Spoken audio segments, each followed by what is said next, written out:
دوستو ऐं साथियो मुर्शिद बिट धणी जे इन लफ़्ज़नि सां त सॼण ऐं साड़े के अणा से विसरे है फितरी खे होए वतन जग विसारियो सुञू जे साणे तब विहां वितरो होरियो सो परॾे तोड़े फुलनि छायो अॼु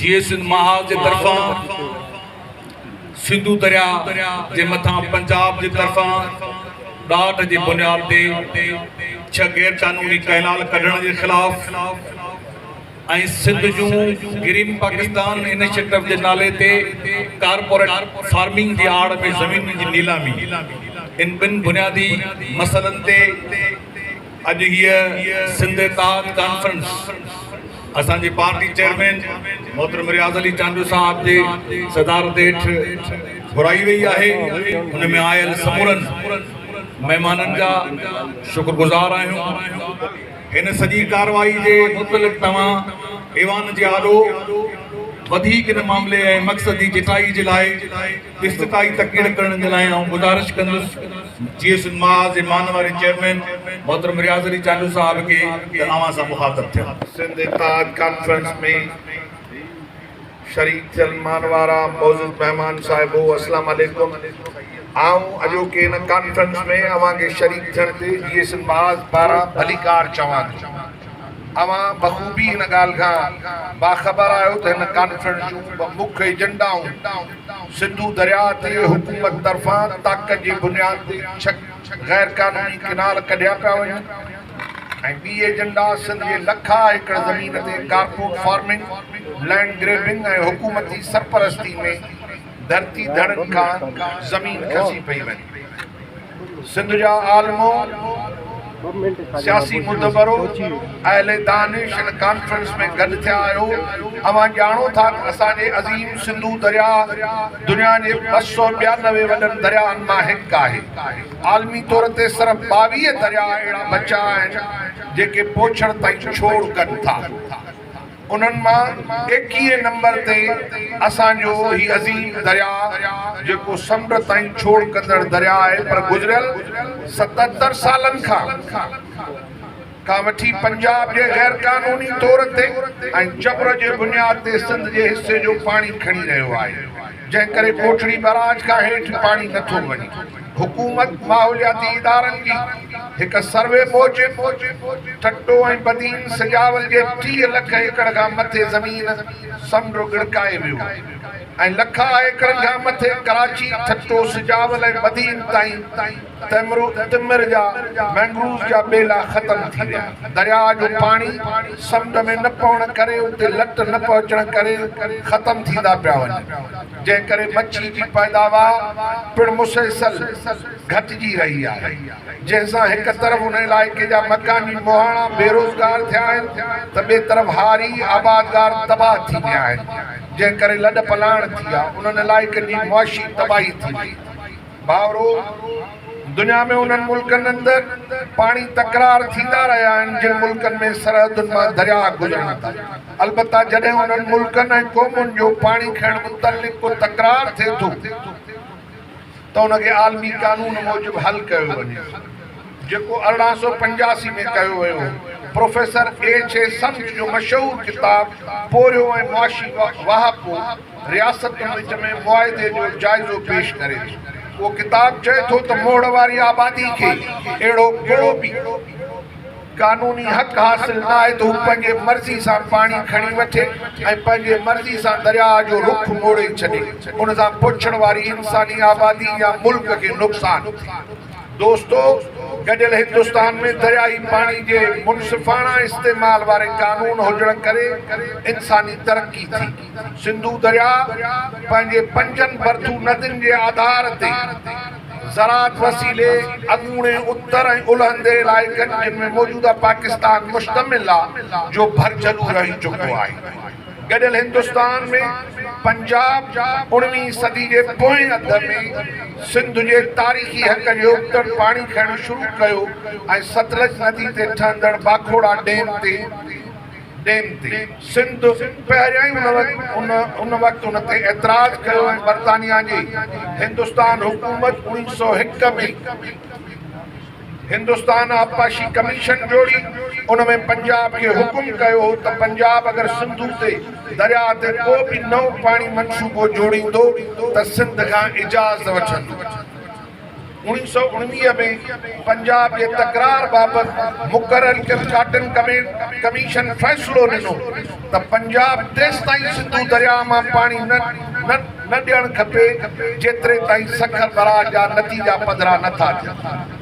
हिंदुस्तान जी हुकूमत उन वक़्तु एक्ट लागू कयो त सिंध पंजाब पाणी तकरार हिंदुस्तान वायसराय हिंदुस्तान खां घटि कंहिं बि इख़्तियार वसीले निबेरणु न खपे government of India J act 1935 जे शिक 130 131 6 ऐं ॿियनि अहम उसूल क़ाइमु कयो त कंहिं बि सूबे खे पाणी जे वसीले जहिड़ो कि बैनल सूबाई दरिया जे सिलसिले में अमल जी आज़ादी नथी ॾेई सघे माना मान भरा साथियो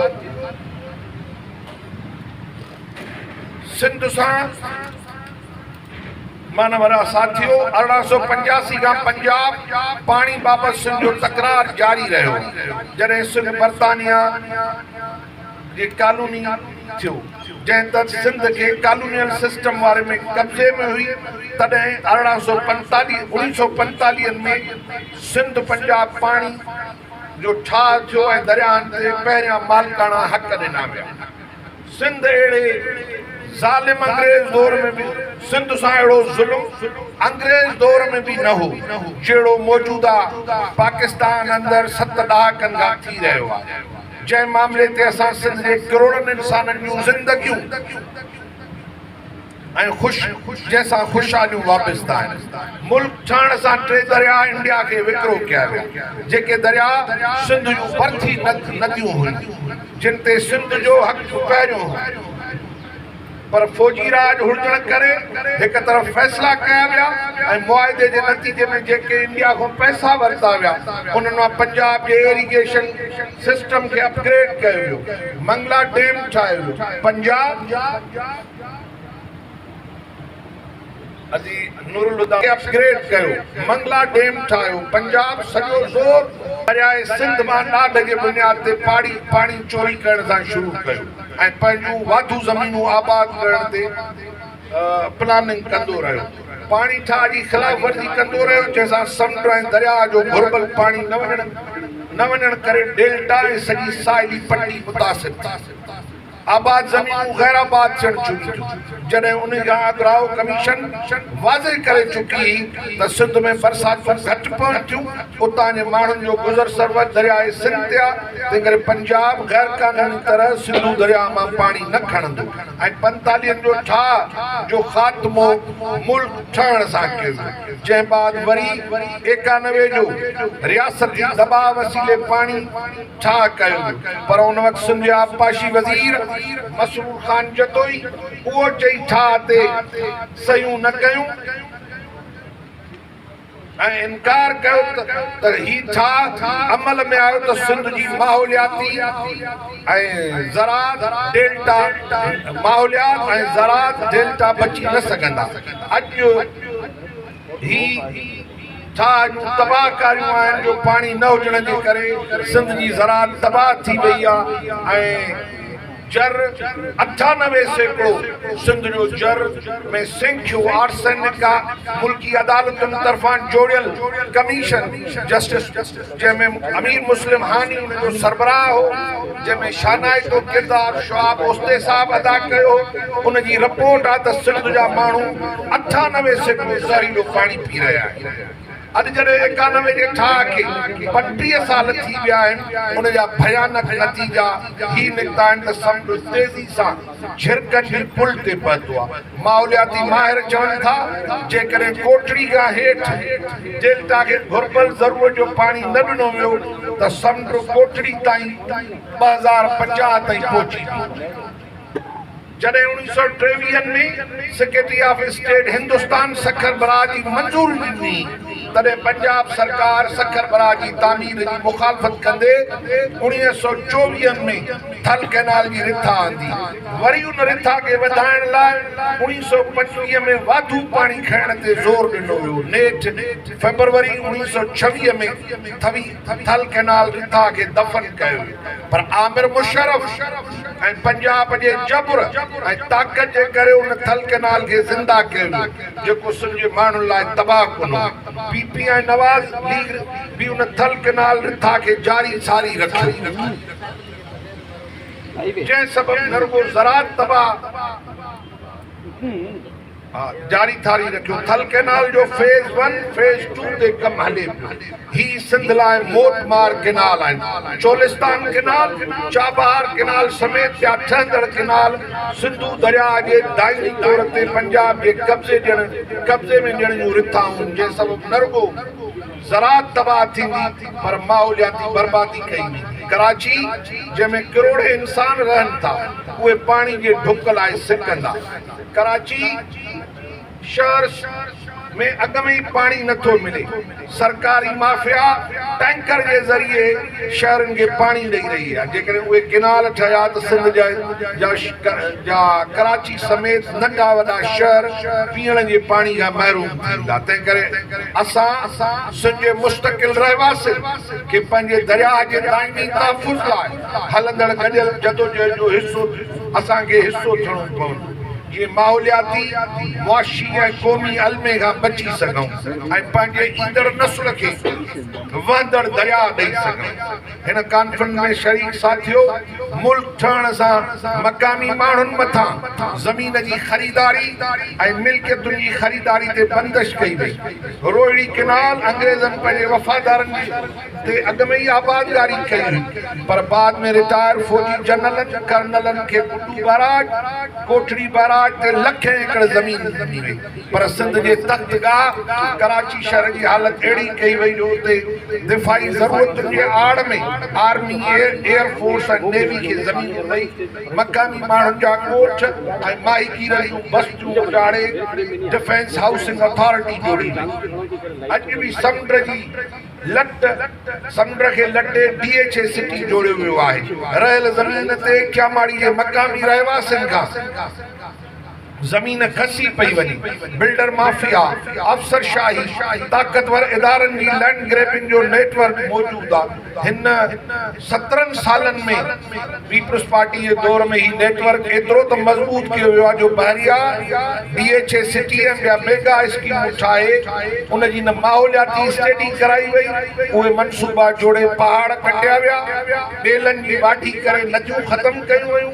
ज़ुल्म जी हद आहे त एयरपोर्ट सिक्योरिटी ASF के 50,000 एकड़ खां वधीक रहाइशी मनसूबनि लाइ ज़मीन ॾिनी वई आहे। दुनिया में उहो किथे बि नाहे त जहिड़ो की त हज़ारे एकड़ तो दुनिया में वो किथे भी ना है त जहिड़ो असांजे गादी वारे शहर कराची सां थी रहियो आहे जिते एतिरियूं रहाइशी स्कीमूं जोड़ियूं वयूं आहिनि जो कंक्रीट ऐं लोह जो ऐं स्टील जो कराची जन्म बणिजी वियो आहे। गर्मी जी वाध करे सवे माण्हू हीटूं जे करे मरी रहिया आहिनि। घुर्बल तादाद में वण मौजूद न आहिनि, पीअण जो पाणी कोन्हे त ॿिए तरफ़ कारपोट फार्मिंग जे नाले में सॼी सिंध में लखें एकड़ ज़मीनुनि ते कब्ज़ो कयो वियो आहे। छा दुनिया में को अहिड़ो ज़ुल्म आहे जो पंहिंजी फौज माण्हुनि खां ज़मीन खसे ॿियनि कंपनियुनि खे विकिरो करे ॾिए थी? ही नाइंसाफ़ी ऐं ज़ुल्म जी हद आहे। टूरिस्ट माग, कींझर, हाले जी ढंढ, गोरख जबल जे तफ़रीही मागनि ते कब्ज़ो कयो वियो आहे। मक़ामी माण्हुनि खे तशद्दुद करे तड़े ऐं कढियो पियो वञे। PDM सरकार जी CIFC जे नाले में सिंध जा सभु इख्तियार खसे रुगो फुरलुट जो कानून लागू कयो वियो आहे। मौजूद भावरो हिननि सभिनी नाजाइज़ जे ख़िलाफ़ सिंधी क़ौम खे सियासी जदोजहद के मुनज़्ज़म करण जी ज़रूरत आहे। अॼोकी ही इत्तेहाद कॉन्फ्रेंस उन सिलसिले में कोठाई वई आहे त जीअं सिंध ख़िलाफ़ थींदड़ नाजाइज़नि खे रोकण लाइ इज्तिमाही आवाज़ उथारे सघिजे। यकीनन गॾियल आवाज़ ई कामयाबीनि जो सबबु बणिजी सघे थो। तव्हां सभिनी जो शुक्रगुज़ार आहियां। वॾियूं महिरबानी। गुज़ारिश कंदुसि असांजे टेक्नोक्रेट माहिर साईं प्रोफेसर मुश्ताक मीरानी साहब खे त हिन सॼी सूरताल जे हवाले सां असांजी रहनुमाई कनि ऐं तव्हां सां मुखातिब। थोड़ा फैक्ट्स फिगर ॿुधाईंदुमि जंहिंमें अंदाज़ो थींदो त हीअ फेडरेशन आहे छा। एलेक्स डी टॉकवेल फ्रांस जो साहब इहो फिलासफर डेमोक्रेसी इन USA में 1850+ में किताब लिखो, उन में टेरनी ऑफ मेजॉरिटी लिखी, माना अक्सरियत जो ज़ुल्म, वो अमेरिका जे हवाले सां। ऐं इन हवाले सां ॾिसो त मुस्लमाननि जेका तहरीक शुरू कई उहो बि चयो थो त बाबा हिंदुनि जी मेजॉरिटी आहे तंहिंजे करे असां मुस्लमान मुल्क था कयूं, तत्व इहो ई आहे। वरी जॾहिं पाकिस्तान ठहियो त हितां जे माण्हुनि ख़ासि करे पंजाब जो त बंगालियुनि जी जेका आहे अक्सरियत उहा असांखे तकलीफ़ ॾींदी, माना इंडियन जी जेका अक्सरियत आहे उहा बि हराम आहे, बंगालियुनि जी अक्सरियत आहे उहा बि हलाल आहे। पर जॾहिं पाकिस्तान हराम आहे, जॾहिं पाकिस्तान ठहियो 1943 जो आइन फुटे ॾिनो त उहो पंजाबियुनि जो जेको आहे सो अक्सरियत हिलाल आहे। हाणे इमेजिन कयो छो कयो अथई। पाकिस्तान जो सोकार्ड जेका फेडरेशन आहे बुनियादी तौर इहो वनी यूनिट आहे, बुनियादी वनी यूनिट आहे, नालो तव्हां उनखे फेडरेशन जो ॾिनो। हाणे उन में जेके बि डिसीशन ऐं पॉलिसी फ़ैसिला था थियनि उन में जेके की अदारा कमु था कनि उन्हनि खां तफ़सील, मिसाल जे तौर NFC में सिंध जो हिकिड़ो वोट आहे, ॿियो टेक्नोक्रेट आहे। ख़ुशी थींदी आहे जॾहिं असांजो कैसर बेंगाली साहिबु उते वेंदो आहे या नुमाइंदगी कंदो आहे। बाक़ी ॿिया आहिनि जेकॾहिं उहा अक्सरियत बि उहो फ़ैसिलो कंदा। वरी साईं काउंसिल ऑफ कॉमन इंट्रस्ट, उन में बि सिंध जो हिकिड़ो वोट आहे, बाक़ी जेके आहिनि से ॿिए अक्सरियत में वेंदा। उन खां पोइ तव्हांजो नेशनल इकनॉमिक काउंसिल आहे, उन में बि सिंध जी तमामु अक़लियत आहे, बाक़ी अक्सरियत उन्हनि जी आहे। वरी इट्सा चइनी सूबनि जो उन में स्टेक होल्डर आहे, पर वफ़ाक़ हिकिड़ो एक्स्ट्रा करे 5 करे उन में अमूमन सिंध बलोचिस्तान हिकिड़े जॻह ते हूंदा आहिनि, बाक़ी हू 3 जेके आहिनि से ॿिया अक्सरियत बि हूंदा आहिनि। इन हवाले सां नेशनल असेंबली सूबाई असेंबली टाइम थोरो आहे, मां तव्हांखे तथ्य ॿुधायां। हाणे इहो नालो त फेडरेशन आहे, ख़ासि करे जेके वफ़ाक़ जूं पार्टीज़ हिते वेठियूं आहिनि या ॿिया उहे सियासत कनि था उन्हनि जे हवाले आहे। नालो त वफ़ाक़ आहे पर असली बुनियादी तौर हीअ जेका आहे असां वनी यूनिट प्लस आहे। जेको हीअ पंहिंजो 5-6 कैनालनि जो फ़ैसिलो कयो उहो बि इहो ई त अक्सरियत कयो, बाबा वफ़ाक़ पंजाब ऐं KPK उन्हनि चयो त बाबा ठीकु आहे इहो तव्हां भली 6 कैनाल कढो, असांखे कोई एतिराज़ु कोन्हे को। पंजाब ऐं सिंध बलोचिस्तान जी मुखालफ़त कई। हाणे जेकॾहिं सुवालु हिते आहे हीअ कहिड़ी फेडरेशन आहे जंहिंमें हर फ़ैसिलो अक्सरियत ते थिए थो त पोइ बाक़ी सिंध किथां वेंदी। ऐं तव्हांखे हैरानी थींदी त 1946 में पीर इलाही बख़्श पीर जेको राशिदी उन 4 मज़मून लिखी इहो अॻु में ई ॿुधाए छॾियो त बाबा जेको पाकिस्तान ठहे थो तव्हां अक़लियत में हूंदव, तव्हांजा जेके उन काउंसिल असेंबली में सिर्फ़ु 4 वोट हूंदा ऐं जेको बि आइन ठहंदो उन में तव्हां अक़लियत में हूंदव ऐं इहा फेडरेशन न हूंदी। हुन 4 आर्टिकल जेके लिखिया उन जे पंहिंजे किताब में सफ़रिंग्स ऑफ सिंध में आहे, जेको पढ़ी सघे। वाटर जे हवाले सां था चऊं त अयूब खोड़े उनजे डॉक्टर जेको किताबु लिखियो आहे उन ते बायोग्राफीअ ते चई त मोस्ट एक्सपेंसिव वकील मां असां इंडिया खां घुरायोसीं सिंध जो केस लाइ, ऐं 1945 में उहो इहो एग्रीमेंट थियो।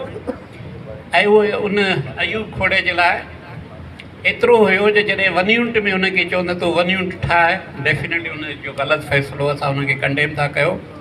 तॾहिं चवंदे जेके 10 एग्रीमेंट थिया उन सां पंजाब कया, चई हिकिड़ो इहो हुयो त ज़मीनूं नौकरियूं ऐं पाणी जे ठाह खे तव्हां डिस्टर्ब न कंदव। ऐं तव्हांखे हैरानी थींदी त 1945 जे एक्ट मुताबिक़ एग्रीमेंट मुताबिक़ कोटड़ी बैराज बि ठही, उन खां पोइ तव्हांजी गुडू बैराज बि ठही, ऐं ज़ुल्फ़कार भुट्टे जहिड़ो सोकार्ड पावरफुल प्राइम मिनिस्टर हो उनखे हथु न लाथो। उन चयो त बाबा हीअ हुन में एॾियूं लीगल हुए जो मां नथो करे सघां अनलेस 4 सूबा उनखे कनि। पर नओं तरीक़ो अॼुकल्ह इख़्तियार कयो आहे पंजाब। पहिरियों इलेक्शन चोरायो, सॼे पर्टिकुलरली सिंध में इलेक्शन चोरायो, पंहिंजी पसंदीदा जेका पार्टी आहे उनखे तव्हां इक़्तिदार ॾियो, पोइ उन जे थ्रू सभु कुधा कम करायो। अहिड़े नमूने सां जाम सादिक खे बि इन बुनियाद ते हिकिड़े वोट जे ॿियो कोन वयसि। उनखे तव्हांखे ख़बर आहे त उनखे गदार लिखियो वियो, राह जो एजेंट आहे, उनखे घुरायो वियो, उनखे चीफ मिनिस्टर कयो ऐं उन खां पोइ 1990 अकॉर्ड थियो, जेको कतई सिंध जे माण्हुनि उन वक़्तु तव्हांखे मां थोरो ॿुधायां। मां बि एक्टिव हुयुमि सिंध डेमोक्रेटिक ग्रुप जे हवाले सां, त पंहिंजो साईंचीज़ होटल में मरहूम जेको इशारे जो जेको चेयरमैन हुयो उहो बि हुयो, जस्टिस निसार खोड़ो हुयो, ऐं प्लस जंहिंखे क़तलु कयो वियो आलमणी साहब खे उहो बि हुयो, उहो गवर्नमेंट जो हुयो। सभिनी मुतफ़क़ा तौरु उनखे रिजेक्ट कयो त 1990 अकॉर्ड असांखे क़बूल न आहे, छो जो हीअ 1944 जे अकॉर्ड जे अगेंस्ट आहे। ऐं हाणे कीअं फ़ैसिला था थियनि, वरी मां चवंदो उन में त हीअ अक्सरियत जे फ़ैसिले जे बुनियाद ते ट्रेनरी ऑफ इहो जेको मेजॉरिटी आहे। हाणे नेठ छा कजे, हिन हल कहिड़ो आहे? पहिरियों हल इहा आहे त जेके दोस्त वेठा आहिनि, महिरबानी करे हीअ वफ़ाक़ न आहे, हीअ वनियुंट आहे। पोइ नालो भली कहिड़ो तव्हां ॾियोसि, पर हीअ बुनियादी तौरु वफ़ाक़ आहे, हिकिड़े ई सूबे जो हुन ते क़ाबिज़ आहे ऐं उहो पंहिंजे मर्ज़ीअ सां फ़ैसिलो थो करे। छाकाणि त जेके आइन मुताबिक़ हीअ अदारा आहिनि उन में अक्सरियत ते फ़ैसिलो थो थिए, अक्सरियत में आहे तव्हांजे करे सिंध खे कोई ॿुधे कोन थो।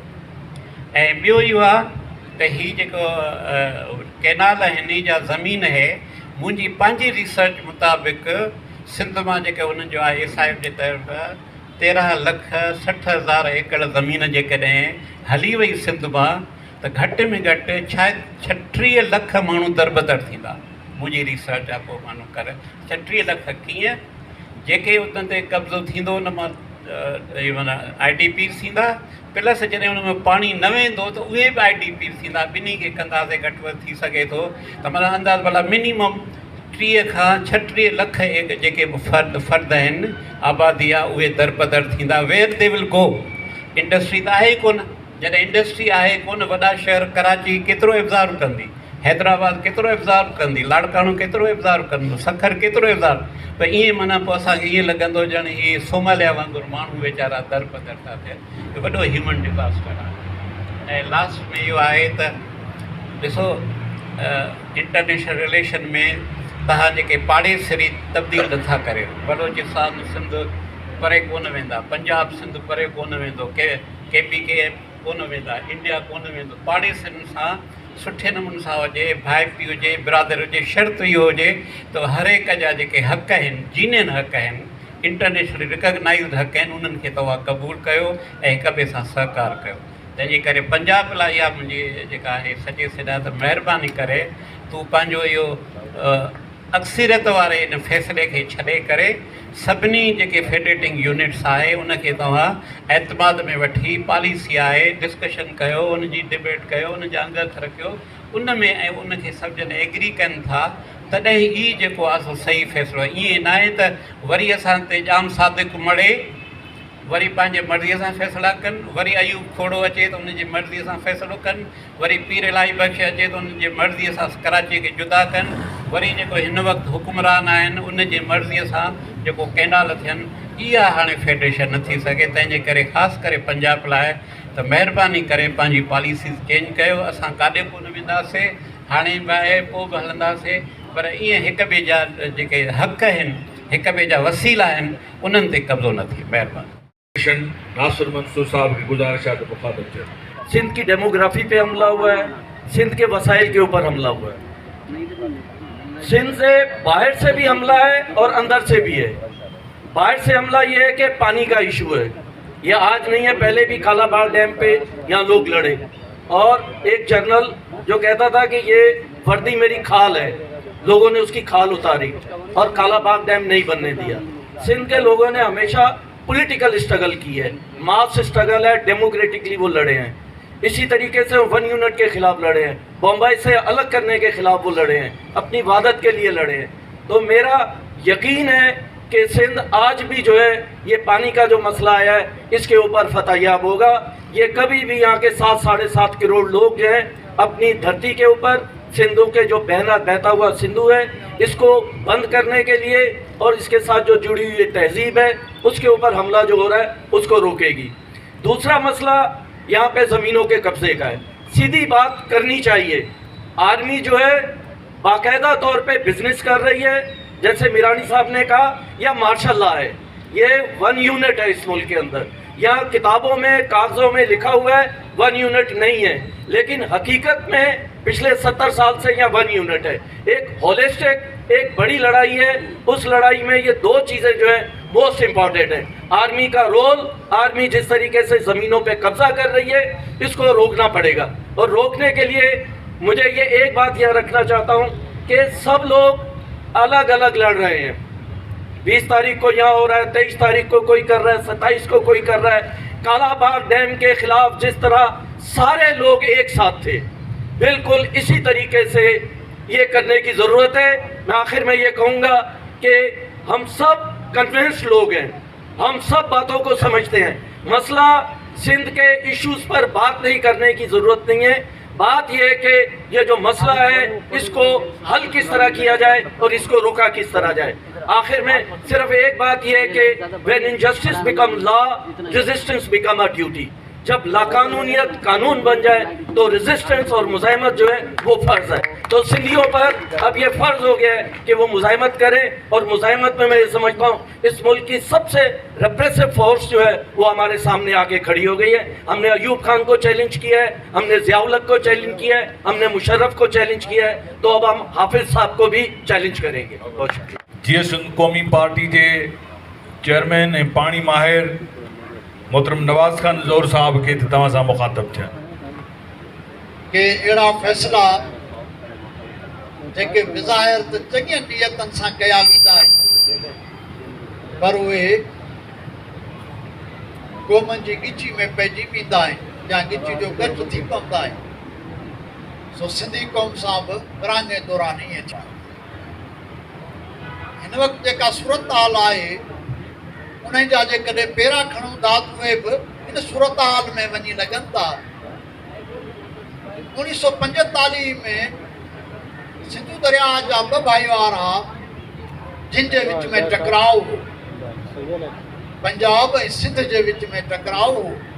पर पाकिस्तान ठहण खां पोइ हितां जे सभिनी दरियानि खे पाकिस्तान जा दरिया करार ॾेई उन्हनि ते कब्ज़े जे लाइ राह हमवार कई वई आहे. ही दरिया पाकिस्तान जा दरिया घटि में घटि कोन्हे, उहे सिंध ऐं पंजाब जा दरिया थी सघनि था. मिसाल तौर 45 वारे मुआहिदे तहत जेके पंजाब मां दरिया अचनि था उन्हनि ते त पंजाब खे 75% पाणी खणण जो इख़्तियार हासिलु आहे जेको हक़ ॾिनो वियो आहे. पर सिंधु दरिया मां उहो 50% पाणी नथो खणी सघे. सिंधु दरिया में उनजो सिकिड़ो जेको 25 आहे उन 25% जो सिंध खे उहो रक़म अदा कई. उहो पाणी मुफ़्त में न खणंदो. पर पंजाब जे दरियानि जो जेको पाणी आहे उहो सिंध ॾांहुं मुफ़्त में ई. इन जे करे जो पंजाब जा दरिया बुनियादी तौर ते अकेला दरिया न आहिनि पर सिंधु नदी जा भरतू दरिया आहिनि. दरियानि जो हिकिड़ो मुखिया वहिकिरो थींदो आहे. ॿियो दरियानि जो सिरिश्तो थींदो आहे जेके तास चइबो आहे. सिंधु दरिया दुनिया जे उन्हनि थोरनि वॾनि दरियानि मां आहे जेके हिक खां वधीक मुल्कनि में पखिड़ियल आहे. सिंधु दरिया जो तास जेको आहे उहो चाइना में पखिड़ियल आहे, उहो इंडिया में आहे, उहो अफ़गानिस्तान में आहे, उहो पाकिस्तान में बि आहे. 4 मुल्कनि में उनजो तास पखिड़ियल आहे. ऐं हिते जेका सूरत हाल इहा आहे त इंडिया ऐं पाकिस्तान जे विच में जेको 1960 वारो सिंध तास मुआहिदो आहे उनखे पंजाबी भाइरनि जे विच में मुआहिदो चवंदो आहियां. इन पासनि जा पंजाबी भाइर जेके जे पाण में ठही विया. मुल्क विरायोसीं, इलाइक़ो विरायोसीं, क़ौम विराइजी. अचो त दरिया बि खणी वञो, उहे बि विरायोसीं. सिख पंजाबी भाइर जेके आहिनि उहे बि उन न मरनि. जेकॾहिं सिंधी ऐं ॿियूं क़ौमूं जेकॾहिं उन मरनि थियूं सोकड़े जो शिकार कंदियूं वञी समुंड जे तरे में पवनि. पर पंजाबी जेको मुस्लमान हुजे, सिख हुजे, उन ई खे जेको त ॿाहिरि ई जे करे दरिया विराए. त सिंधु दरिया जूं भरतू नदियूं जेके आहिनि उन्हनि ते बि जेको सो तमामु वॾो कहर नाज़िल कयो वियो आहे। ऐं हिन वक़्तु जेका सूरत हाल उहा हीअ आहे त रुॻो पाकिस्तान जे अंदरि सिंधु दरिया जे लाइ ख़तरा मौजूदु न आहिनि, पाकिस्तान खां ॿाहिरि बि सिंधु दरिया ते ख़तरा मौजूदु।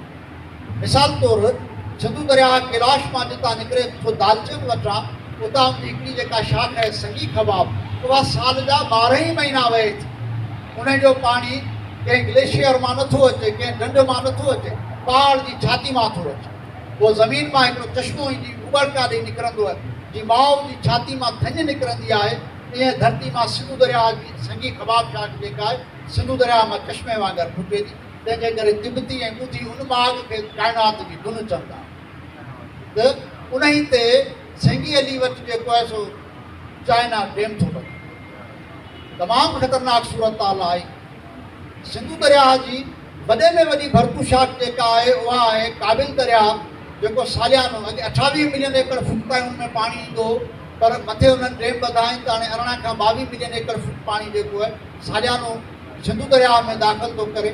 उन ई ते हींअर 12 खां वधीक रिथाऊं जेके आहिनि से अफ़गान हुकूमत जेका आहे सा ठाहे थी, ऐं हलंदड़ साल में उनजो जेको शहदूद डैम थो ठाहे काबिल दरिया ते, उहो मुकमल थी वञण जो जेको सो आहे अंदाज़ो त उहो मुकमल थी वेंदो, जो कमु जेको आहे सो मुकमल थी वेंदो।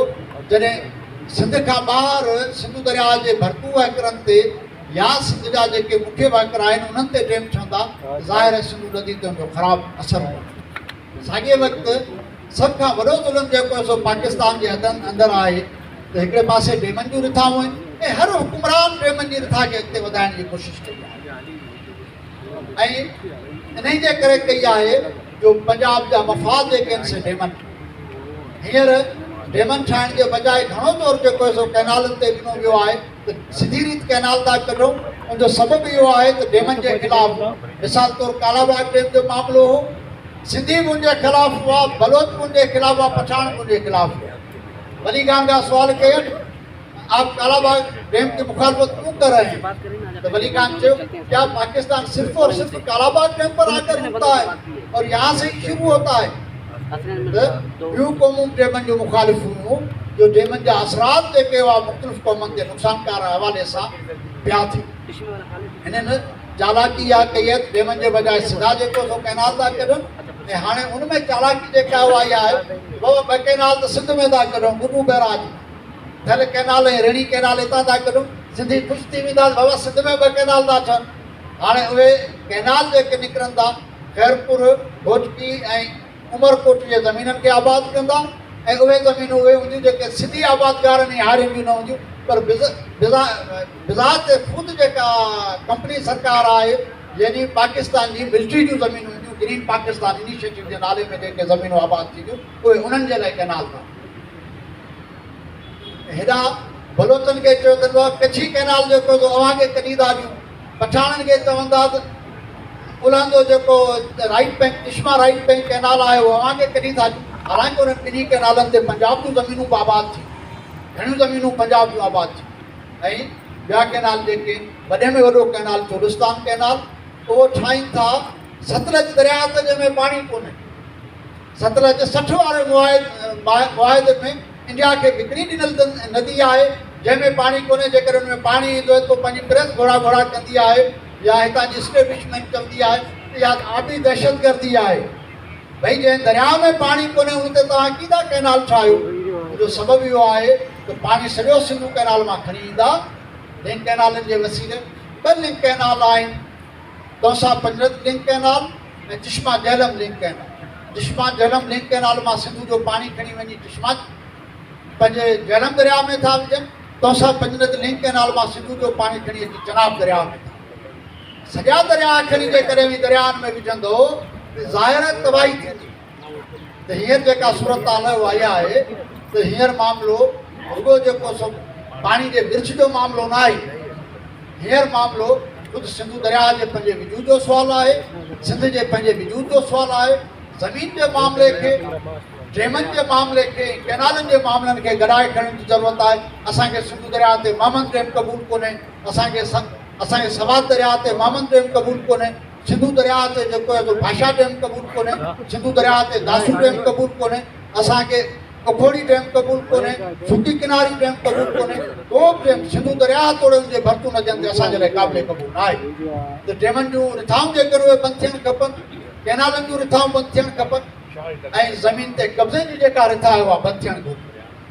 हींअर पंजाब जूं बालादस्त क़ुवतूं ऐं उनखे सॼे पंजाब खे मुलवस थो सम्झां, इन जे करे जो पंजाब जी जेका बि इस्टेब्लिशमेंट आहे उहा पंजाबी क़ौम जे मफ़ादनि जी तर्जुमान नुमाइंदा ऐं सिंध जेका आहे पंजाबी बालादस्ती हेठि आयल खितो आहे। पंजाबी बालादस्ती हेठि आयल हिन खिते खे तबाह करण जे लाइ उन जूं ज़मीनूं, उनजा दरिया ऐं उनजा वसीला ईअं फवाया पिया वञनि जी इसराईल उर्दन दरिया जो पाणी नजद सरा खे आबाद करण जे लाइ ॿोड़ियो आहे। जीअं इसराईल नजद दरिया ते कब्ज़ो कयो आहे, इसराईल फ़लस्तीन जी ज़मीन ते कब्ज़ो कयो आहे, पंजाबी आर्मी ऐं पंजाबी इस्टेब्लिशमेंट इहे सिंध जे ज़मीन में दरियाहनि ते कब्ज़ो थी करे उनजो रुख मोड़णु ऐं सूरतहाल जे ख़िलाफ़ असांखे क़ौमी जदोजहद जी ज़रूरत आहे।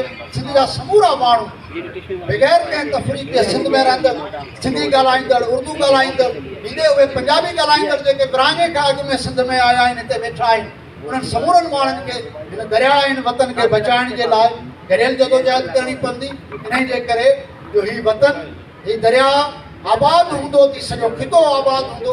ॿी सूरत में आउं सम्झां थो थी खितो नओं विचो भरजंदा थो वञे। हिन खिते जे अंदरि जेकॾहिं सिंधी क़ौम जा मफ़ाद सलामत न रहंदा त शायदि हिन खिते में ॿियनि क़ौमुनि जा मफ़ाद सलामत न रहंदा। त पाण सभिनी खे गॾियल जदोजहद जी ज़रूरत आहे। 91 वारो ठाह जेको आहे उनजे बजाए नओं पाणी ठाह थियणु घुरिजे। ऐं अॼु हिकिड़ी शइ डिक्लेयर करियूं पाण, 91 वारे ठाह में 7 मिलियन एकड़ फुट पाणी वधीक पंजाब खे ॾियण ते जेकॾहिं जाम सादिक अली गदार आहे त आसिफ ज़रदारी ऐं मुराद अली शाह सॼे जो सॼो दरिया पंजाब खे ॾियण जे लाइ गदार छो न आहे। उहे बि गदार, उन्हनि खे सिंधी प्रेस, सिंधा दानिश्वर, सिंधी अदीब, सिंधी टेक्नोक्रेट, सिंधा सियासतदान सभु जेके आहिनि से करार ॾियनि थी गदार। त पाण खे नए मुआदे जी ज़रूरत आहे कि दुनिया जे ॿियनि नदियुनि जे विच में मुआदा थिया आहिनि। मिसाल तौरु रियो ग्रांडी नदी ते अमरीका ऐं मैक्सिको जे विच में मुआदो आहे। नील दरिया ते मिस्र सां ॿियनि क़ौमनि जा मुआदा आहिनि। जिन्यूब नदी हिकिड़े पासे खां यूरोप में हले थी, ॿिए पासे वञी छोड़ थी करे उन ते मुख़्तलिफ़ मुल्कनि जा नुमाइंदा आहिनि। ईअं सिंध ऐं पंजाब जे विच में सिंधु दरिया ऐं उनजे भरतू नदियुनि जे हवाले सां नओं मुआदो थियणु खपे। ऐं ख़ुदि 45 वारो जेको मुआदो आहे उहो बि कालदम करार ॾियणु खपे जो जंहिं मुआदे में सिंध न आहे उहो मुआदो जेको आहे क़ाबिल क़बूल न आहे। तव्हां सभिनी दोस्तनि खे गुज़ारिश कंदुसि कि सिंध जी तमामु वॾी लेखिका असांजी भेण अदी नूरुल शाह खे त तव्हां सां मुखातिब थियो। पहिरीं ॻाल्हि त इहा त जेका जदोजहद आहे असांजी तव्हां सभिनी जी उहा साराह जोॻी आहे। पर कजे छा, हाणे छा, असीं करे छा था सघूं, इन ते तमामु इन ते ॻाल्हाइणु घुरिजे। जेका ऑब्ज़र्वेशन में शइ अचे थी, हा असीं कामयाबु रहिया आहियूं MRD मूवमेंट में, कराचीअ में आईलैट्स ते कब्ज़ो थियो पिए, असां उन में कामयाबु रहिया आहियूं। असां कालाबाग डैम खे रोकण में कामयाबु रहिया आहियूं। असां कई ॻाल्हियुनि में कामयाबु रहिया आहियूं। त उन खां पोइ असांखे ख़बर हुअणु घुरिजे। मूंखे ख़बर आहे हिते असां जेके माण्हू मौजूदु आहियूं, असां मां कई समेत नंढा नंढा ज़मींदार बि आहिनि। जंहिं तरीक़े सां सिंध खे पीपल्स पार्टी डिवाइड कयो आहे, तव्हांखे असांखे पहिरीं त उन जो अंदाज़ो हुअणु घुरिजे। तव्हां जंहिंजे लाइ असां चऊं पिया 38 लख माण्हू थी वेंदा, दरबदर थी वेंदा, उहो आहे कि उहो हारी आहे, उहो दरबदर थी वेंदो। ज़मींदार ज़मीनूं विकिणी करी वेंदा, बिल्कुलु फ़लस्तीननि वारो कमु थींदो। जेके ज़मीननि जा मालिक आहिनि उहे ज़मीनूं विकिणी मुल्क छॾे वेंदा हलिया। जेको दरबदर जेके थींदा उहे हिते जा हारी थींदा। छा असीं हारियुनि ताईं पहुतल आहियूं? छा हारियुनि खे ख़बर आहे त असांजा नस्ल बर्बादु थियण वारा आहिनि? छा हारियुनि खे ख़बर आहे त असांजो पाणी बंदि थियण वारो आहे? थोरो पाणी जेॾी महिल बंदि थिए थो त सभ खां बेचैन जेको आहे उहो हारी पियो थिए। छा उन्हनि खे ख़बर आहे त असांजा ईंदड़ नस्ल तबाह थी वेंदा? उन्हनि खे ख़बर आहे त असीं कणिक कोन पोखे सघंदासीं? हुननि खे का ख़बर न आहे। ज़मींदार जेको हुनजे मथां आहे, पीपल्स पार्टी हुनखे ईअं ख़रीद, हिकिड़े ज़मींदार जी क़ीमत छा आहे? हिकिड़ी लैंड क्रूज़र, उन खां वॾी उन जी क़ीमत छा आहे? कराची जे डिफेंस में बंगलो 250 वालनि जो बंगलो, हिते कई अहिड़ा घर आहिनि जेके रातो राति जेके आहिनि असां सिंधी ज़मीन, इहो सभु किथां थो अचे? हिकिड़े ज़मींदार वटि घटि में घटि उहो ज़मींदार जे वटि 100 वोट, उहो विकाइण लाइ, उहो 100 वोटनि ते विकाइण लाइ वरी उहे 100 वोट जेके हज़ारे वोटनि में ठहनि था, उहे हज़ारे वोटनि जो वॾो ज़मींदार विकाइण लाइ, ऐं हू सिंध खे विकिणंदो रहंदो। हू पीपल्स पार्टीअ जे हथनि में इस्तेमालु थी चुको। सिंध में कॾहिं बि तमामु ज़ातियुनि, तव्हां ॾिसो त सरदारी निज़ाम वांगुरु उन्हनि पगूं कोन ॿधियूं। सिंध में कई ज़ातियुनि में मेमण बिरादरी सूदनि उन्हनि जा सरदार कोन हुया। ही सरदार अचानक निकिरी पिया आहिनि, ही पगूं ॿधिजनि पियूं, ही रक्स थिए पियो सरदारनि जे पगदारनि ते, ही नवां पीर निकिरी पिया आहिनि। इहे सभु तव्हांखे डिवाइड करण लाइ असीं रखूं त इहो इल्ज़ाम इहो त समाज जी ॻाल्हि आहे या समाज जी ॻाल्हि न आहे, इहो तव्हांजे मथां खां डिवाइड कयो पियो वञे। ऐं ज़ाहिर आहे त हिन में पीपल्स पार्टी जो वॾो हिसो आहे। पीपल्स पार्टी जे लाइ असांजो हारी, ऐं बाक़ी माण्हुनि जी ॻाल्हि ई नथी करियां, असांजो हारी फ़क़ति ऐं फ़क़ति वोटर आहे। ऐं असांजी बदनसीबी आहे त उहो असांजो वोटर जेको आहे, छो त तालीम खां परे आहे, छो त ज़िंदगीअ जे बुनियादी ज़रूरतनि खां परे आहे, ऐं ॿिन्ही परे धिकजी चुको आहे। इन लाइ सालनि जो जेका आहे तव्हांखे स्ट्रगल असांखे करणी पवंदी। सो उहो छो त परे आहे, उनखे ख़बर ई न आहे त छा पियो थिए। उनखे तव्हां चओ त कैनाल वेठा आहिनि, उनखे कुझु बि चओ, हुनजो मसइलो इहो आहे त मूंखे जेको आहे 2 वक़्त मानी मिले पई ऐं उन में विरहाइजी चुको आहे। लेकिन तव्हांखे गुज़ारिश आहे, जेके असांजो हिते पार्टियूं मौजूदु आहिनि, जेका ॻुवाण असांजा मौजूदु आहिनि, मुंहिंजो तव्हांखे गुज़ारिश आहे, सिंध में आम माण्हू आम हारीअ जे अंदरि वञणो पवंदव। आम हारीअ खे पकड़े ॿुधाइणो पवंदो त तुंहिंजो पाणी बंदि थियण वारो आहे, तुंहिंजा बचा दरबदर थियण वारा आहिनि, ऐं हीउ जेको तुंहिंजो ज़मींदार आहे, हीउ जेको 100 एकड़नि जो ज़मींदार आहे, जेको 200 एकड़नि जो ज़मींदार आहे, जेको 100 एकड़नि जो ज़मींदार आहे, इहे सभु इहे ज़मीनूं विकिणी हलिया वेंदा। इन्हनि ज़मीननि खे जेके ख़रीद करण वारा हूंदा, उहे तव्हां सम्झो सघो था त उहे इन्हनि ज़मीननि खे सस्ते अघ ते ख़रीद करण वारा केरु हूंदा। ऐं ख़ुदि असांजो हारी जेको आहे उन्हनि ज़मीननि खां तड़िजी ॿाहिरि कढियो वेंदो, मशीनूं ईंदियूं, नवां सिलसिला थींदा। हीअ क़ौम फ़लस्तीननि वांगुरु पनाह गज़ीरनि जे कैंपनि में लभंदी ऐं उन खां सवाइ हुनजो को बि रोल बाक़ी कोन रहंदो। मुंहिंजी तव्हांखे फ़क़ति इहा गुज़ारिश आहे। ऐं हिकिड़ी इन ॻाल्हि खे उर्दू में थोरो वधाईंदे चवंदसि त ये सिंध के बका का मामला नहीं है। अगर ये समझा जा रहा है कि सिंध के बका का मामला है, सिंधी दरबदर हो जाएंगे, सिंधी हारी सिंधी किसान जो है वो दरबदर हो जाएगा, या सिंधी ज़मींदार जो है वो हमारे जूते के नोक पर रखा हुआ है, ये सिंध की बका का मामला नहीं है, ये पाकिस्तान की बका का मामला है। आप खाना जंगी की तरफ धकेल रहे हैं मुल्क को। आपको पता होना चाहिए कि आप किस तरफ, ये एग्रीकल्चरल सोसाइटी है जिसमें सदियों से, हज़ारा बरस से एग्रीकल्चरल सोसाइटी का एक कल्चर है। पानी पर कत्ल गारत गरी हो जाती है, कोई किसी का पानी बंद करता है, उस पर सदियों दुश्मनियाँ आगे बढ़ जाती हैं। आप पाकिस्तान की बका सवाल निशान के सामने, जो ऑलरेडी सवालिया निशान के सामने मौजूद है, आप उसे और मज़ीद सवालिया निशान के सामने खड़ा कर रहे हैं और इस मुल्क के बका को आप रिस्क में डाल रहे हैं। आपको अंदाज़ा, हम ऑलरेडी खाना जंगियों में फंसे हुए हैं। ऐसा नहीं है कि हम बड़े पुरअमन माहौल में हैं इस वक्त। जो भी है, फौजी मारे जा रहे हैं, वो भी खाना जंगी में फंस कर मारे जा रहे हैं। जो मारे जा रहे हैं, जिन्हें दहशतगर्द कहा जा रहा है, वो भी इसी खाना जंगी में फंस कर मारे जा रहे हैं। अब आप इस एग्रीकल्चरल सोसाइटी को खाना जंगी की जानिब धकेल रहे हैं, जिसकी इंतहा क्या होगी ये आपको खुद सोचना चाहिए। इस वक्त पाकिस्तान, जिसमें यूएसएड मजाक उड़ाया जा रहा है, कहाँ गया यूएसएड जो पाकिस्तान पर खर्च किया गया? कहाँ है वो स्कूल जो पाकिस्तान में जिनके लिए पैसे दिए गए? हम ये रियासत खुद कटहरे में खड़ी है दुनिया के, रियासत खुद शर्मिंदगी, उसे शर्मिंदा होना चाहिए इस्टेब्लिशमेंट को। अब बाकी ये वजह है कि हम मुतफ़िक़ा तौर पर एक मुल्क पर मुतफ़िक़ हो जाएं, अगर उस पर भी डिवाइड करना है और बांग्लादेश वाली सूरत हाल पैदा करनी है तो ये समझना चाहिए, ऐसा नहीं है कि हम सबको दबा सकते हैं।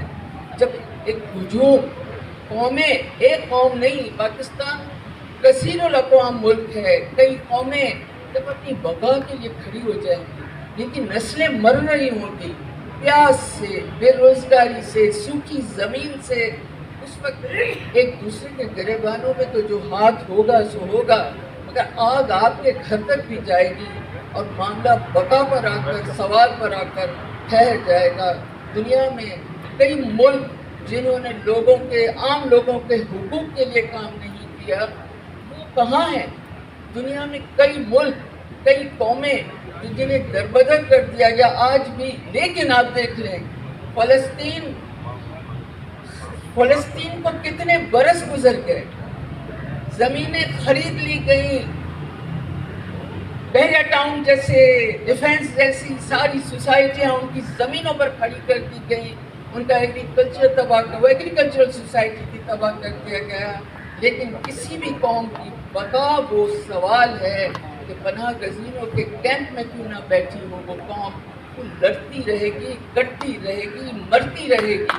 सो प्लीज़ मेरी दरख्वास्त है ख़ास तौर पर इस्टेब्लिशमेंट से, मेरी दरख्वास्त है ख़ास तौर पर ऊपर वालों से जो इसमें अपना ग्रीन पाकिस्तान के नाम पर हिस्सा डाल रहे हैं, मेरी दरख्वास्त है पंजाब गवर्नमेंट से, मेरी दरख्वास्त है मरियम नवाज से कि आप तालियां ना बजाएं। इस मुल्क की बका खतरे में डाली जा रही है और आप लोग तालियां बजा रहे हैं, ये ना करें। सोचें इस पर और सिर्फ ये ना सोचें कि हम सिंध को ख़त्म करके आबाद रहेंगे, ऐसा मुमकिन ही नहीं। बहुत शुक्रिया। कानूनदान लेखक साईं शाह बोस्तो साहब के तव्हां सां मुखातिब थिया। असां सभिनी खे आगाही आहे त हिन जो नतीजा छा निकिरंदा आहिनि, निकिरी चुका आहिनि या त नज़र बि अचनि था।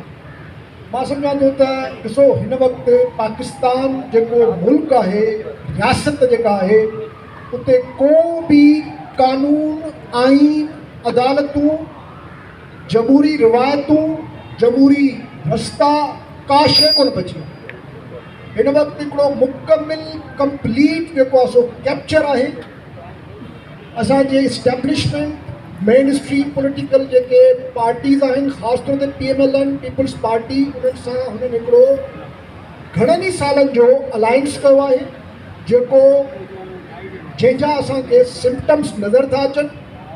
आइन खे मुकमिल तौर ते मुअतल कयो वियो आहे, जंहिं क़िस्म जो हिन वक़्तु आइन आहे। तव्हां जेकॾहिं मूंखे चओ त मां तव्हांजी कंहिं तव्हांजे कंहिं बुनियादी हक़ जे लाइ वञी मां कोर्ट में बीहां त शायदि मां दुआ करे अंदरि वेंदुसि, पर मेरिट ते मां को फ़ैसिलो न वठी सघंदुसि। हिन वक़्तु अदालतुनि खे हिननि हिकिड़ो डिपार्टमेंट, अटैच डिपार्टमेंट बणाए छॾियो आहे गवर्नमेंट जो। असांजे हाई कोर्ट जे जजिस खे कामोरे खां बि वधीक इनसिक्योर बणाए छॾियो आहे। असांजूं हाई कोर्ट्स हाणे जेके आहिनि उहे सिर्फ़ु बिल्डिंग्स आहिनि, उहे कोर्ट्स कोन्हनि। हाणे तव्हांजा जॾहिं बुनियादी हक़ जेको हिन वक़्तु जेको असांजो हिन वक़्तु बहस आहे त सिंध जो जेको इहो पाणीअ ते जेको हमिलो आहे, हाणे त हिननि 26 अमेंडमेंट में इन्वायरमेंट खे बुनियादी हक़ करार ॾिनो आहे, जंहिंमें पाणी उनजो हिकिड़ो मेन जुज़ आहे। सो यानी त तव्हांजो पाणीअ जो बुनियादी हक़ बि जेकॾहिं तव्हांखे खसिजी वञे त तव्हां उन लाइ उन कोर्ट में वेंदव जिते जजनि जी अपॉइंटमेंट जेको आहे सो उन ई सरकार कई आहे, जंहिं तव्हांजो उहो हक़ जेको आहे सो पामाल कयो। सो हाणे इन सूरत हाल में मां सम्झां थो त असां वटि मूंखे अफ़सोस सां चवणो थो पवे त कानून ऐं आइन जो त असां सोचूं बि कोन। हिन वक़्तु सिधो सौ जेको छेड़ो आहे उहो ताक़त जो जहिड़ो आहे, बैलेंस ऑफ पावर जो जहिड़ो आहे, रियासत कैप्चर थी चुकी आहे ऐं इन्हनि कुवतनि फ़ैसिलो करे छॾियो आहे त हाणे असांखे कंहिंजो बि को बि बुनियादी हक़ तस्लीम न आहे करिणो, हुकूमत करणी आहे डंडे जे ज़ोर ते करणी आहे, जेको वणे असां कंदासीं, तव्हांखे जेको वणे तव्हां कयो। सो हिन सूरत हाल में मुंहिंजो हिकिड़ो मोहतबाना तव्हां सभिनी दोस्तनि खे हिकिड़ी गुज़ारिश आहे त ॾिसो रिवायती तौर ते असां जलसा जुलूस असांखे मुंहिंजी गुज़ारिश आहे त मूं या पंहिंजी पहिरों बि रिथ रखी आहे त हिकिड़ी सिंध पिटीशन ठाहिणी पवंदी, अवामी पिटीशन ठाहिणी पवंदी। हर दुकानदार वटि, हर गॾे गाॾे वारे वटि, हर मज़दूर वटि, हर हारीअ वटि, स्टूडेंट वटि, तव्हांजी हर जमायत, हर फ़र्द, तव्हांजो अदबी संगत जा दोस्त, असां सभु निकिरूं, असां माण्हुनि में वञूं, माण्हुनि खे मोबिलाइज़ कयूं, उन्हनि खां सिग्नेचर्स वठूं, हिकु हिकु घर ते वञूं, हिकु हिकु दुकान ते वञूं, ऐं असां जेसि ताईं असां माण्हुनि में वापसि न वेंदासीं, उहो गांधीअ जेको कमु कयो हुयो, असां माण्हुनि खे मोबिलाइज़ न करे सघंदासीं। कॉन्फ्रेंस पंहिंजी जाइ ते, कॉन्फ्रेंसिस जा जेके बि इहे बुनियादी उसूल आहिनि, असां सभु एग्री था कयूं। मुंहिंजी गुज़ारिश इहा आहे त हिकिड़ी कॉन्फ्रेंस कोठाइणु घुरिजे। मूं ज़ैन साहिब सां बि, ज़ैन शाह साहिब सां बि डिस्कस कयो आहे, पाणी बि मां हाज़िर थींदुसि त हाणे जेका ॿी कॉन्फ्रेंस कयूं उन में इहो तइ करणु घुरिजे, जंहिंमें GDA दोस्त बि हुजनि, त असां कमेटियूं ठाहियूं डिविजनल लेवल ते, डिस्ट्रिक्ट लेवल ते, तालुका लेवल ते, ॻोठनि जी लेवल ते। जेके जेके वर्कर्स आहिनि हर पार्टी जा सभु मोबिलाइज़ कयूं, नौजवान निकिरनि, हर घर में वञी चऊं बाबा हीअ पिटीशन आहे, हिन ते सही कर। जेकॾहिं असां 40-50 लख करोड़ 1.5 करोड़ माण्हुनि जो सिग्नेचर, नाला ऐं उन्हनि जो ID कार्ड समेत इहो डॉक्यूमेंट वरितोसीं, असां यूनाइटेड नेशन में वञी सघूं था। असां इख़लाक़ी तौर ते ॿुधाईंदासीं त सिंध तव्हां सां कोन्हे, हे सिंध जे हिकु हिकु माण्हू जी असां वटि दस्तख़त मौजूदु आहे। सो असांखे माण्हुनि ॾे वञिणो पवंदो, दस्तख़ती मुहिम शुरू करणी पवंदी, उन्हनि जो मैंडेट वठिणो पवंदो। बिल्कुलु उन असांखे रिवर्स करणो पवंदो कमु। हाणे माण्हुनि खे कॉल करण जो टाइम कोन्हे। हिननि माण्हुनि खे एंटी टेररिज़म जे कानूननि तहत, इन भोतारी पुलिस जे तहत, हिन सॼे निज़ाम खे हाईजेक करे माण्हुनि खे ड्रिजारियो आहे। माण्हू ख़ौफ़ज़दा आहिनि ऐं या वरी कुझु अहिड़ा माण्हू आहिनि जेके हिन वक़्तु वीचारा बिल्कुलु मायूस आहिनि। हिकिड़ो आम दुकानदार जेकॾहिं तव्हां हुन ॾे वेंदा, हुनखे चवंदो बाबा हे तुंहिंजे पाणीअ लाइ असां तो वटि आया आहियूं, त उहो सही बि कंदो ऐं हुन में हुनजी शराकतदारी जो अहसासु पैदा थींदो, हुन में हिकिड़ो गुरूर ऐं तकबर पैदा थींदो त मां का शइ आहियां। असांखे हाणे अमली तौर ते कमु करणो पवंदो, माण्हुनि ॾे वञिणो पवंदो। इहा मुंहिंजी गुज़ारिश आहे। कोर्टूं विसारे छॾियो, कोर्टुनि में कुझु कोन्हे, कंप्लीट कैप्चर आहे, को आइन कोन्हे, को कानून कोन्हे। हे हाणे अंधा थी विया आहिनि, हिननि खे मुल्क जी का परवाह कोन्हे। ॿिनि सूबनि में हिन वक़्तु बिल्कुलु हथियारबंद जदोजहद हली रही आहे। पंजाब जे अंदरि हिननि तशद्दुद जो को नओं रिकॉर्ड क़ाइमु करे छॾियो आहे। पाकिस्तान जेकॾहिं हिन वक़्तु जेको इहो सेम्पलेंस ऑफ नॉर्मेलिटी आहे, सिंध जे करे, सिंध खे जेको ज़रदारी कब्रिस्तान बणाए छॾियो आहे, हिते कंहिंखे बि या त ख़रीद थो करे या क्रश थो करे। तंहिंजे करे सिंध जी जेकॾहिं अमन अमान ख़राबु थियो त पाकिस्तान जी जेका इहा नॉर्मेलिटी नज़र थी अचे, इहा नॉर्मेलिटी ख़तमु थी वेंदी। सिंध हिन वक़्तु पाकिस्तानी नॉर्मेलिटी जो हिकिड़ो अलामत बणियो वेठो आहे, जेको ज़रदारी खे विहारी वेठा आहिनि सिर्फ़ु इन जे करे त ज़मीन खपायूं, पाणी खपायूं, तूं वेठो रहो। सिंध असांखे को ज़मानो हुयो जंहिं ज़माने में सिर्फ़ु सिंध खां डिॼंदा आहे।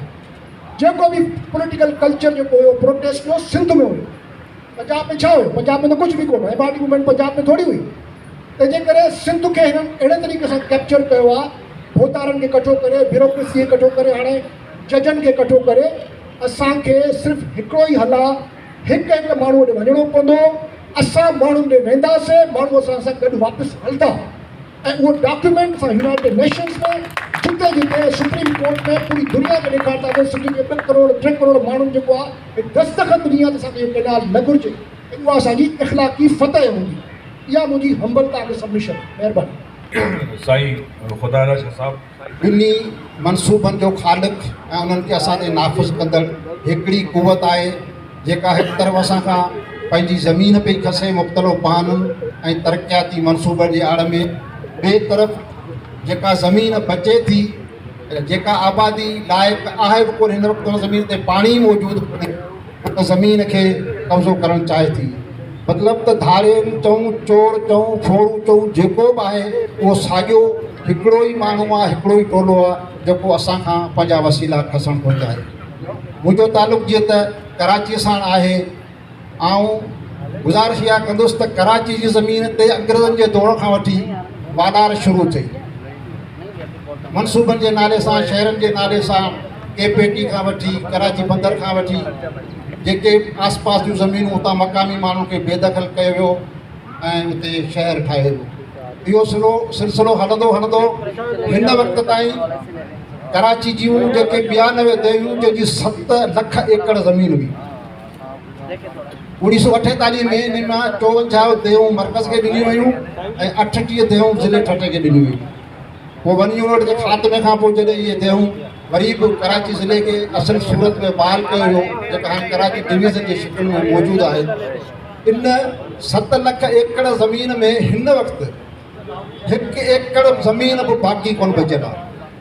मुख़्तलिफ़ बहाननि सां तरक़ियाती कमनि जे नाले सां, रिहाइशी सोसाइटियुनि जे नाले सां, कची आबादियुनि जे नाले सां जेको तव्हां ॾिसंदो त हीउ सॼो तक़रीबन 25-30 किलोमीटर, बल्कि अञा मथे 50 किलोमीटरनि जी जेका पट्टी आहे, तव्हां नेशनल हाईवे ते वेंदो या सुपर हाईवे ते वेंदो त तव्हांखे का बि ज़मीन सलामत कोन मिलंदी। अंगनि अखरनि मुताबिक़ त जेके 52 देहनि जे वापसी खां पोइ 92 देहूं जेके ठहियूं उहे अर्बनाइज़ थी वियूं, शहर में हली वियूं। बाक़ी 43 देहूं बचियूं असांजे ज़िले मलीर में। उन 43 देहनि खे 2013 में MD एक्ट में तरमीम करे उन्हनि जे हवाले कयो। उन्हनि में जेका असांजी कानूनी हैसियत हुई, लैंड रेवेन्यू एक्ट जे तहत असांखे जेके ज़मीनूं लीज़ ते मिलियल हुयूं, या ॻोठाबाद एक्ट 1987 जे तहत जेके असांजा ॻोठ हुआ, उन्हनि सभिनी खे हिकिड़ी रहण सां ख़तमु करे उनखे अर्बनाइज़ कयो वियो ऐं उनखे उहे ज़मीनूं हाणे कानूनी तौर सां ॾियूं आहिनि। ऐं मुख़्तसर कंदे इन जी ज़मीन जे रुॻो मौजूदु आहे, छाकाणि जो पाणी ते असांजा माहिर वेठा आहिनि, उन्हनि सुठी ब्रीफिंग ॾिनी आहे, ॻाल्हायो आहे। हाणे नौबत इहा वञी पहुती आहे त इन एक्ट में तरमीम करण खां पोइ वरी हिकु ॿियो कानून 2013 जो लोकल गवर्नमेंट ऑर्डिनेंस आंदो वियो आहे, जंहिंमें सॼी कराची अर्बनाइज़ थी वई, शहरी इलाइक़ो थी वई, जंहिंमें लैंड रेवेन्यू एक्ट बि मुतासिर थियो, ॻोठाबाद एक्ट बि मुतासिर थियो, कोटा सिस्टम जेका असांखे मिलंदी, जंहिंमें असांजे बचनि खे दाख़िलाऊं मिलंदियूं, उहो समूरा कानून जेका कानून साज़ी असांजे लाइ ठही हुई, उनखे ख़तमु करे नओं कानून साज़ी करे असांजा हक़ ख़तमु कया, जेको 2013 जो एक्ट आहे। हिन वक़्तु असां KMC में आहियूं, मोइदान बि KMC में आहे जिते पाणी कोन्हे, घर दाबे जी बि KMC में आहे जिते पाणी पिणु कोठो मिले, जिते बिजली माण्हू ॾिठी कोन्हे, डॉक्टर जो नालो ई पर माण्हू कोन ॿुधो आहे, उहे इलाइक़ा KMC में। ॿिए पासे सदर कंटोनमेंट आहे, बहरहाल शहरी इलाइक़ा जेके से KMC में। त अहिड़ी वेदन हिन धरती जे माण्हुनि सां कई वई आहे जो हो सची ॻाल्हि आहे। त पंहिंजो पाण खे शहरी सॾाईंदो हितां जो हुनखे शर्मसारी थी थिए। त असां पंहिंजो पाण खे हिन शहर जो शहरी त सॾायूं था, पर हिन शहर असांखे ॾिनो छा आहे। ऐं असांजे उर्दू ॻाल्हाईंदड़नि खे ऐं कराची में रहंदड़ माण्हू खे ख़ासि तौर ते गुज़ारिश कंदुसि त असां वटि हुयूं ज़मीनूं, इहे असांखां खसे, हिते माण्हू आबाद कयो आहे, सभु कुझु थी वियो, पर हाणे पाणी जो जेको इशू आहे उहो असां सभिनी जो गॾियल इशू आहे। ख़ुदारा हिनखे ख़ामोश थी वियो, सिंधियुनि जो मसइलो हिनखे न सम्झो, हिनखे ज़मीनदारनि जो मसइलो न सम्झो।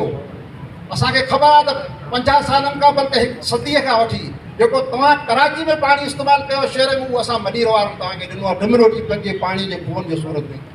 तंहिं करे तारीख़ जा मुनकर न थियो, वक़्तु गुज़री वेंदो, जेतिरो वेझा ईंदा त फ़ाइदो वठंदा, जेतिरो दूरियूं वधाईंदा, आउं सम्झां थो त तव्हांजे असांखां नफ़रत कंदा त मुहबत करण जी असां मां उमेदु न रहे। इन ई करे असीं हिकिड़ी हक़ीक़त जेका दोस्तनि जॻह रखणु चाहियूं था, ख़ुदारा सभु गॾु थियो, जीअं 10 जमाती इत्तेहाद पाणी जे मसइले ते, ज़मीन जे मसइले ते गॾु जिदोजहद पियो करे, जेके दोस्त ॿार आहिनि जिदोजहद कनि पिया, उन्हनि सभिनी खे शाबाश हुजे। असां सभु गॾिजी जिदोजहद कंदड़ जेको जथो आहे, टोलो आहे, असांजा अॻुवाणी कंदड़ जेके अॻुवान आहिनि, उन्हनि जा हथ मज़बूत करियूं त हिननि ॿिन्ही मुसीबतनि मां असीं पंहिंजा दरिया बि बचाए वेंदासीं। बाक़ी कराची डिवीज़न त वेई हली, बाक़ी ठटको घोड़ाबारी हाणे जेको इहो ज़रई मक़ासद लाइ करे जेका ज़मीन ॾिनी पई हुजे, हिन में असीं मुतासिर कोन था थियूं। हिकिड़ी इहा ख़ुशनसीबी आहे त हिन में असां वटि ज़मीन ई कोन्हे, त असांखां वठंदा छा, जो जेके उहो सभु शहर बणिजी हाणे हुते आबादियूं आहिनि। इन करे इहा वबा ॿियनि ज़िलनि ते पवणी आहे, असां ते कोन्हे पवणी। पर ॻाल्हि इहा त असां को सिंध खां ॿाहिरि कोन आहियूं, सिंध जो हिसो आहियूं। असीं कराची वारा ख़ुदारा पंहिंजे उन्हनि भाउरनि जो साथ ॾियूं जेके जिदोजहद में आहिनि, जेके कोशिशि कनि पिया, उन सां गॾु ॿियूं। इन में असांजे बचनि जो, असांजे मुस्तक़बिल जो बि इन में सोचियो। महिरबानी साईं ख़ुदा शाह साहब। हाणे गुज़ारिश कयूं था सिंध यूनाइटेड पार्टी जे मरकज़ी अॻवान मुनीर नाइज साहब खे त मुखातिब थियनि। बसि ॿुधायो जेको तो पाणी जो मसइलो केतिरो गंभीर आहे, किथां केतिरे वक़्तु आहे तारीख़ी तौर ते। ऐं ॿियो जेको आहे तो मुश्ताक मीरानी साहब इहा वज़ाहत कई जेको तो असांखे हिकिड़ो इन पासे ॾिसणु घुरिजे त असां हिकिड़े वन जी मातहत ज़िंदगी था गुज़ारियूं। असां वटि पीडिएशन जेको तसुर आहे उहो असां वटि न रहियो आहे। हाणे इन सूरत हाल में जॾहिं असांजी जेका नुमाइंदगी आहे उहा जेका सदर पाकिस्तान जनाब आसिफ ज़रदारी साहब 8 जुलाई ते 2024 ते जेका उन्हनि खे जेका एतराज़ कयो वे जनरल हिकिड़ो दाख़िला जो वधी त मुंहिंजो ख़्यालु आहे त हाणे का लिखियल छिपियल ॻाल्हि आहे कान। हीअ सभु जेका आहिनि हीअ हुकमरान जेके आहिनि इहे सरकार कंपनी सरकार जेका आहे उहा कब्ज़ो करणु चाहे सॼे मुल्क ते, उनजी सॼी ज़मीनुनि ते, उनजे सॼे वसीलनि ते, ऐं हीअ हिते जेके माण्हू आहिनि उन्हनि खे पंहिंजो मदारे करणु था चाहिनि। मां सम्झां थो इहा ॾाढी गंभीर सूरत हाल आहे। इहा ज़ाती ॻाल्हि न वठणु घुरिजे, छो त पाणी खां बग़ैर माण्हू कीअं ज़िंदा रहंदो। पाणी घणो आहे, माण्हू पुॼी कोन्हंदो, तरंदो, पर पाणी न अची कीअं थो कीअं। मां सम्झां थो इहो तमामु असांजी मतिलबु ज़िंदगी जो मसइलो आहे। ऐं बजाए जो असां कूड़ी मरूं, बजाए जो असां कंहिं कैंसर विघे मरूं, बग़ैर कंहिं असां उञ विघे मरी वञूं, बहितर आहे असांखे जदोजहद करणु घुरिजे, असांखे विढ़णु घुरिजे, असांखे मैदान में अमल करणु घुरिजे। असांखे करोड़नि लखे माण्हू जॾहिं रोड ते न ईंदा त मां सम्झां थो असां इहा जंग न खटी सघंदासीं, छो त हू इन ते बज़िद आहिनि। ऐं जनरल साहिबु दंद नातो फिरंदो थो अचे ऐं पंहिंजो ओपिन जेको थो मुस्कुराहट थो ॾिए, असां ते चित्र बि करे थो, ऐं वञी असांजी जेका बि मूवमेंट आहे उन जो रिस्पॉन्स इहो कयो आहे। हुन वञी जेको चोलिस्तान जो इफ़्ताह कयो आहे। चोलिस्तान जेका आहे ज़मीन, उते उन्हनि खे 60 लाख एकड़ ज़मीन आबाद करी आहे। ऐं ओवरऑल जेको ॿिया जेके आहिनि उन्हनि मोरल जेका टोटल जेको आहे 80 लाख एकड़ ज़मीन उनखे आबाद करी आहे। 80 लाख एकड़ मक़सदु छा आहे? सखर बैराज जेतिरो पाणी। हाणे सखर बैराज जेतिरो पाणी जेकॾहिं तव्हां खां इहो मथे खजी वञे, तव्हांजी सखर खे पाणी ईंदो कोन। पोइ ही जेका पंहिंजो मीराणी साहिबु जेका अंग कढंदा आहिनि, जेका पंहिंजी रिसर्च कई आहे, इहा इन्हनि 36 लख न वेंदी, इहे करोड़नि ते हली। छो 36 लाख उहे माण्हू जेके मिसप्लेस थींदा जिन खां जेके ज़मीन फुरी वेंदी या जेके डिस्प्लेस थींदा, ॿिया जंहिंजी आबादी थी, छो की कंपनी सरकार जरा बि पाणी आहे कोन, जरा बि पाणी आहे कोन। उन खां पोइ जेको अॻे शार्टेज आहे 96 मेगावाट जेको पाणी आहे, उन सां जेको बरसाती पाणी बि आहे, उन सां गॾु जेको ज़मीन में पाणी बि आहे। ॿियो जेको सोर्स आहे असांजो बर्फ़ जो, उन चए जेको असां वटि पाणी जी कैलकुलेशन इहा आहे। हिननि चयो त 114 जेको आहे MF पाणी असांजी ज़रूरत आहे। हाणे अॻु में शार्टेज आहे, असां वारा बंदी कंदा। त मुंहिंजो चवण जो आहे हीअ दानादस्ती आहे। इन दानादस्ती खे असां इहा सुठी ॻाल्हि आहे, असां कॉन्फ्रेंस खां, असां जलसनि जो खां असांखे अॻिते वधिणो पवंदो, असांखे रस्ता रोक खणी पवंदी, जीअं असां इन जेका इन शइ खे बचाए सघूं। जे न बचाए सघियासीं त मां सम्झो थो इहो असांजे लाइ हली हूंदो। तव्हां सभिनी खे माहिर इख़्तिसाजात मुल्क के तमाम बड़े दाए हमारे काबिल एहतराम कैसर बंगाली साहब को मैं गुजारिश करूंगा कि वो आपसे मुखातब हो। आइन के खिलाफ है, 18वीं तरमीम के खिलाफ, इंटरनेशनल कानून को भी ये वायलेट कर रहे हैं, जो कि इंटरनेशनल लॉज हैं, प्रोटोकॉल्स हैं पानी की तकसीम के हवाले से। पाकिस्तान में 1991 का वाटर रिकॉर्ड है। ये सारे इंटरनेशनल और डोमेस्टिक अकॉर्ड्स की वायलेशन होगी, ये बहुत वाज़ेह है। इसमें यहाँ मेरे ख्याल में बहुत सारे वकला बैठे हैं, आप समझते हैं क्या होगा। लेकिन मैं इसकी एक मईशत का जो हिस्सा है उस पर बात करना चाहता हूँ।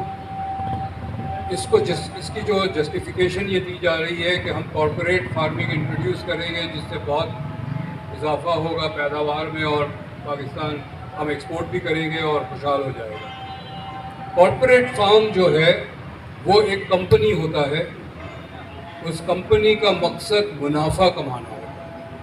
उस कंपनी का मकसद ये नहीं होता है कि आवाम को खुराक मिल सके, ये कंपनी का मकसद नहीं है। अगर खुराक के बजाय मुनाफा कमाने का काम करे तो वो करेगी।